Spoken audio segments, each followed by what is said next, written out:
তো সিলেবাসের বিষয়ে 9-10-এ যেটা বলছিলেন, আসলে এটা অনেকটা সচেতনতার বিষয়। আমরা চ্যাপ্টারগুলো একবারে পুরোটাও করাইতে চাই না, আবার পরীক্ষা তো শেষে গিয়ে পুরোটা আলাদা হবে, সেই জন্য প্রথমে অর্ধেক করে দিয়ে পরে আমরা যেমন আগে পড়তাম তো প্রথম বছর দ্বিতীয় বছর, তাই না? কিছু চ্যাপ্টার প্রথম বছরে পড়াইতো, কিছু চ্যাপ্টার দ্বিতীয় বর্ষে পড়াইতো। এটি আসলে পাঠদানের ক্ষেত্রে শিক্ষক তার নিজস্ব কিছু বুদ্ধিমত্তা প্রয়োগ করে কখন কতটুকু পড়ালে ছাত্ররা ঠিকমতো নিতে পারবে তার উপরে। একবারে পড়ানো যাবে না সবগুলো, তাও যেমন না, আবার একবার পড়ালে বার্ডেন হবে সেটাও করা যায় না। সেই কারণে নবম এবং দশমে সাবজেক্টগুলোর সিলেবাসগুলোকে ওইভাবে ভাগ করে নেওয়া। সাধারণ শিক্ষাতেও তো আমার মেয়ে তো পড়ে, আমি তো দেখি যে ওদের বইয়ের একটা পার্ট ফার্স্ট ইয়ারে পড়ে পরীক্ষা নিয়ে নেয়, তারপর সেকেন্ড ইয়ারে পরে ফাইনালি তো তারা পুরো বইয়ের উপরে পরীক্ষা দেবে। সকল প্রতিষ্ঠানে কারিগরি বৃত্তিমূলক শিক্ষা চালু করার বিষয়ে আমাদের চেষ্টা আছে, আমরা চালাচ্ছি। এবং আপনারা জানেন যে এর আগে যে একটা প্রজেক্ট ছিল, সেই প্রজেক্টের মাধ্যমে অনেকগুলো প্রতিষ্ঠানে দূরে করে ট্রেড চালু হয়েছে। আরও একটা নতুন প্রজেক্ট আসতেছে, সেই প্রজেক্টেও এই কাজটা হবে। তবে শুধু প্রজেক্টের মাধ্যমে হলে একটা অসুবিধা, সেটি হচ্ছে যে পরবর্তীতে আমরা করতে পারি না, ওটা ধরে রাখতে পারি না। কিন্তু রেগুলার বাজেট থেকে হলে এটা আমাদের জন্য খুবই সুবিধা হয়। প্রচারের জন্য তো আমরা বললাম যে মসজিদে ইমামদের সাথে করছি, আমাদের লিফলেট যাচ্ছে, আমরা সব বিভাগে কার্যক্রম করছি। এবং আপনারা গিয়ে আপনাদের প্রতিষ্ঠানে ছাত্রছাত্রী গার্জিয়ানদের সাথে কথা বলবেন, এই জন্য আমরা আপনাদের দাঁড়িয়ে এসেছি। কিন্তু আপনাদের কাছে উদ্দেশ্যই হচ্ছে আপনাদেরকে অনুরোধ করতে চাই যে আপনারা আপনাদের এলাকায় প্রচার প্রসারণা চালাবেন। আপনারা যদি সবাই অন্তত 10 জন করে বুঝাইতে পারেন তাহলে তো আলহামদুলিল্লাহ অনেক আসবে। তো আমরা তো সারা দেশেই সব জেলাকে কাভার করে এই ধরনের সচেতনতামূলক প্রোগ্রাম চালিয়ে যাচ্ছি। কওমি মাদ্রাসা দরিদ্র ছাত্রদের বিষয়েও কিন্তু আমরা কাজ করছি, আমাদের মন্ত্রণালয়ে কাজ করছে যে সবাইকে মেইন স্ট্রিমে কীভাবে আনানো যায়। আর মাদ্রাসায় শুধু লিখা আর গ্রামার নয়, কথা বলার আরবি পর্যন্ত শেখাতে হবে। অর্থাৎ শুধুমাত্র আরবিতে যদি কমিউনিকেশন করতে পারে একজন আরেকজনের সঙ্গে, তাতে আমরা মধ্যপ্রাচ্য সৌদি আরবে যে পরিমাণ মার্কেট পাবো কল্পনারও বাইরে। শুধুমাত্র আরবি যদি বলতে পারে, বুঝতে পারে, তাহলেই হবে। লিখতে তো আমরা সবাই পারি, আমিও পারি, কিন্তু বলতে তো পারি না। কথোপকথনের জন্য আরবিটা আপনাদের শেখানো খুব দরকার। এখন সবচেয়ে বেশি প্রয়োজন হচ্ছে আরবি, জাপানি, কোরিয়ান এবং ফ্রান্সের একটা ল্যাঙ্গুয়েজ আছে। এই ল্যাঙ্গুয়েজগুলো জানলে আমাদের সুবিধা। ইংরেজি তো সবার ক্ষেত্রেই প্রয়োজন।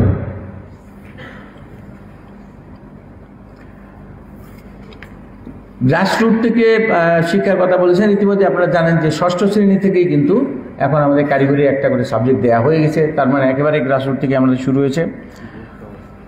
আর যদিও প্রি ভোকেশনাল নাম দিছে, আমরা এটিকে নিম্ন মাধ্যমিক ভোকেশনাল নাম দেওয়ার জন্য চেষ্টা করছি। কারণ প্রি ভোকেশনাল মূলত উপ আনুষ্ঠানিক প্রাইমারি শিক্ষারও আগে, সেটাকে বলা হয় প্রি ভোকেশনাল। তো আমরা যেহেতু 6 থেকে শুরু করছি, 6 থেকে আগের নিয়মে আমরা এটা নিম্ন মাধ্যমিক বলতাম, 6 থেকে 8, নবম থেকে দ্বাদশ এটাকে আমরা বলতাম হচ্ছে উচ্চ মাধ্যমিক, নবম দশম মাধ্যমিক, একাদশ দ্বাদশ উচ্চ মাধ্যমিক। তো এখন তো পুরোটা মাধ্যমিক বলি আর নিম্ন মাধ্যমিক, সেজন্য সেই নামটাও আমরা পরিবর্তনের চেষ্টা করছি। বোর্ড মূলত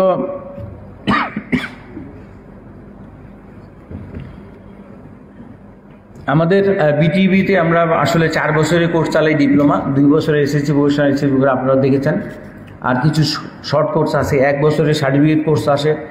এই কোর্সগুলো যদি আমরা সবগুলোই যথাযথভাবে চালাতে পারি তাহলে আমরা আসলে সফল হব। আর এটি চালানোর জন্য আমাদের সবার আগে দরকার, যেটি আমি এর আগেও 3 বার বলেছি, যে অবকাঠামো দরকার, অর্থাৎ ক্লাসরুম, ওয়ার্কশপ এবং যন্ত্রপাতি। এটা নিয়ে আমি একসময় কারিগরি শিক্ষা অধিদপ্তর, এই কাজটা মূলত শিক্ষা অধিদপ্তর এবং মন্ত্রণালয়ের, তবুও আমি বোর্ডের থেকেও কিন্তু এই কাজগুলো করার, ওনাদেরকে দিয়ে করানোর চেষ্টা করতেছি। আপনাদের দোয়া সহযোগিতা চাই এবং আপনারা যেখান থেকেই পারেন আপনারাও চেষ্টা করবেন। কারিগরি শিক্ষা অধিদপ্তরের সাথে ইতিমধ্যেই আমি 2-3টা বৈঠক করেছি। আমি একসময় সহকারী পরিচালক প্ল্যানিংয়ের দায়িত্বে ছিলাম, সেই সময় আমি 23টা প্রকল্প, একটা প্রাথমিক আমরা বলি যে প্রজেক্ট ডকুমেন্ট তৈরি করেছিলাম। সেখানে কিন্তু বিএমটির জন্য একটা প্রজেক্ট, যেখানে সকল বিএমটিতে অন্তত একটা করে ভবন হবে, যার নিচতলা হবে ওয়ার্কশপ, উপরেগুলো ক্লাসরুম হবে, ল্যাব হবে। ভোকেশনালের জন্য আলাদা একটা প্রজেক্ট করা হয়েছিল, আমাদের সরকারি পলিটেকনিকের জন্য একটা প্রজেক্ট করা হয়েছিল, সেটি ইনশাল্লাহ ইতিমধ্যে আলোর মুখ দেখছে এবং সরকারি টেকনিক্যাল স্কুল অ্যান্ড কলেজগুলোতে 6 তলা ভবন ইতিমধ্যে হয়ে গেছে। এখন দরকার বেসরকারি প্রতিষ্ঠান। বেসরকারি প্রতিষ্ঠানে আমরা যদি রিসোর্স না দিই, তার সক্ষমতা বাড়ায় না দিই, তাহলে তো তাদের সেভাবে মানসম্পন্ন শিক্ষা তারা দিতে পারবে না।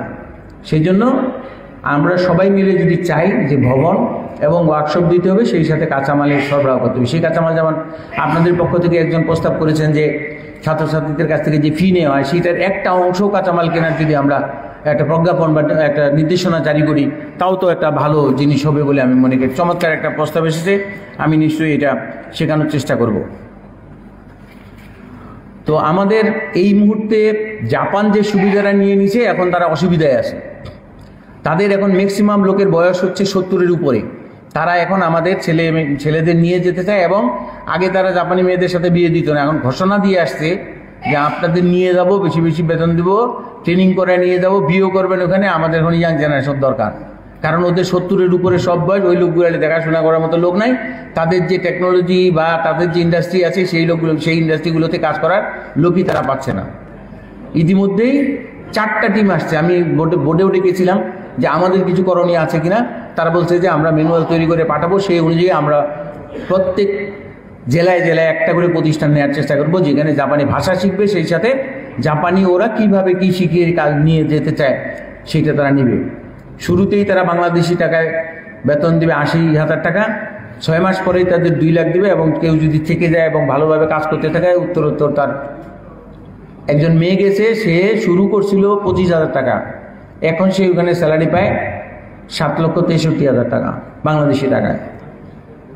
এরকম ওই সমস্ত দেশে এখন তারা যেহেতু আমাদের এই যে সুবিধাটা, আমরা যখন যেই জায়গাটা আছি এই জায়গা থেকে বের হয়ে গেছে, এই জন্য তাদের এখন ইয়াং জনগণ দরকার। তাহলে এই ইয়াং জনগণকে যদি কারিগরি বৃত্তিমূল্যের শিক্ষায় শিক্ষিত এবং দক্ষ করে আমরা পাঠাতে না পারি, তাহলে তো ওই সুবিধাটা আমরা নিতে পারবো না। আমাদের সবচেয়ে বড় সম্পদ হচ্ছে মানব সম্পদ।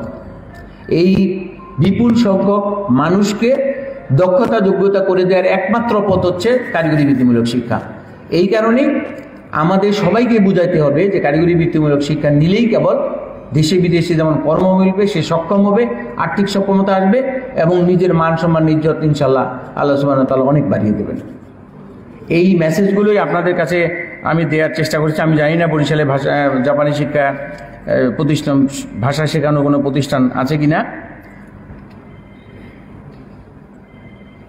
আমি চেষ্টা করেছি আপনাদের ম্যাক্সিমাম প্রশ্নগুলো উত্তর দেওয়ার। আমি পেরেছি কিনা আমি ঠিক জানি না। সেই সাথে আমাদের করণীয় বা আমাদের বলার কথাগুলো আপনাদের সামনে উপস্থাপন করেছি ইনশাল্লাহ। আপনাদের কাছে আমরা লিফলেট দিয়েছি 2টো শিক্ষার, একটা হচ্ছে বিএমটি ভোকেশনাল, আরেকটা আমাদের ডিপ্লোমা ইঞ্জিনিয়ারিং। যদিও আসলে প্রেজেন্টেশনে আমরা সব তথ্য ওইভাবে দিইনি, কারণ লম্বা সময় একদিক থেকে কথা বললে হয় না। আমরা যে কারণে উপস্থাপনা মাত্র 10 মিনিট করেছি, বাট আপনাদের কাছ থেকে কথা নিয়েছি কিন্তু 2 ঘন্টার মতো, আর আমরা সবাই মিলে আধা ঘন্টা কথা বলিনি।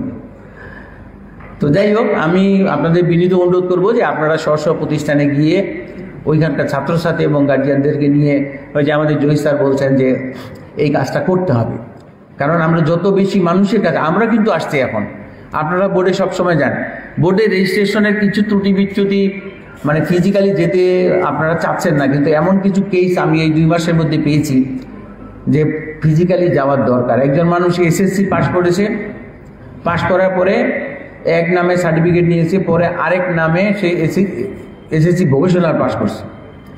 এখন সে আসছে আরেকটা কোর্স করার জন্য, সেখানে এবার 3য় নাম ব্যবহার করতেছে। প্রথমে সে নাম মানে সোহাগ হোসেন, বিথি বেগম, মনসুর হোসেন এই নামে সার্টিফিকেট নিয়েছে সাধারণ এসএসসি। এই এসএসসি ভোকেশনালে সে নিছে বিপ্লব হোসেন, বিউটি, আর বাবার নাম হচ্ছে মঞ্জুর। এইবার সে কারেকশন করতে আসছে, নাম বানায় ফেলছে দুলাল হোসেন, মায়ের নাম হলো বেগম খাতুন। বেগম খাতুন কোনো নাম আছে? বাবার নাম নিয়ে আসছে মজিবুল হক। তো বারবার আসছে, আমাদের সাক্ষাৎকারে সব জায়গায় তাকে না করে দিচ্ছে, পরে সে আমার কাছে আসছে। আমি বললাম যে বাবা তোমার কি কি কাগজ আছে আমার দাও। সব কাগজ দিল, আমি দেখি যে 3 ধরনের 3 নাম। তার মানে এইটা যে প্রতারণা এটা তো নিশ্চিত। আবার তার জন্য সুপারিশ করছে একজন বিচারক, সমন্বয়ে 4-5 জন নেতা চলে আসছে।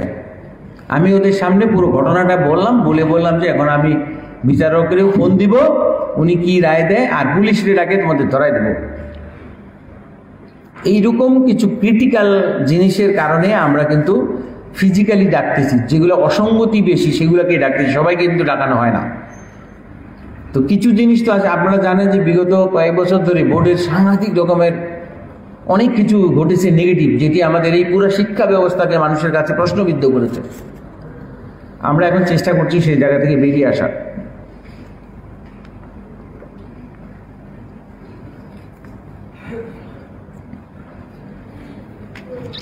আমরা শুধু যে মসজিদের ইমামদের মাধ্যমে প্রচার করতেছি তা কিন্তু না, আমরা অন্যান্য ধর্মাবলী যে ধর্মীয় নেতারা আছে তাদের মাধ্যমেও কিন্তু আমরা প্রচার প্রসারণের ব্যবস্থা, যদিও তাদের সংখ্যা একেবারেই কম, তাই বলে তাদেরকে তো আমরা বাদ দিতে পারি না, কারণ সবাই আমাদের বাংলাদেশি এবং বাংলাদেশের নাগরিকের সমস্ত সুযোগ সুবিধা দায় দায়িত্ব দেখা করা, দেখভাল করার দায়িত্ব আমাদের সবার।